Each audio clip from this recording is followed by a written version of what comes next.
So on this topic of IVF, Toria, what's your take?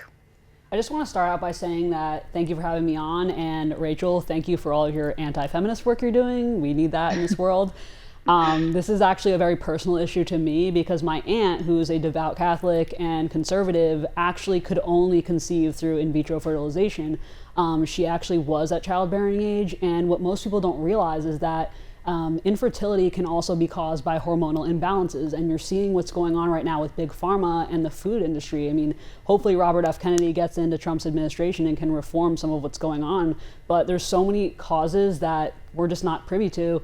And with the censorship that's going on, most women might not have access to the education about the fact that, hey, what you're eating right now or the water that you're drinking might actually be contributing to your health problems. So I think that'd be a great start for the Trump administration to tackle this. Not only is this an issue that, taxpayers care about, but also people who are anti-abortion. Some of them are also anti-IVF because it involves creating embryos, some of which die.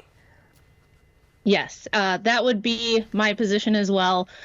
Being an Orthodox Christian and a lot of traditional Roman Catholics, we do see a significant ethical issue with creating maybe a dozen or more embryos, only choosing to implant a couple of those and then destroying the rest. If you do believe that life begins at conception, this is an ethical problem. But even if you don't agree with that, and even if that's not a problem for you, the fact is the reason we're having the fertility crisis, every nation in the world, except for a handful of countries in Africa and the Middle East, have well below replacement birth rates, including the United States. We're at about 1.6 births per woman right now, have been well below replacement for a while. The number one reason for that is not what's in the food or the water, although I agree with you that those are problems and that's an important issue that we need to look at.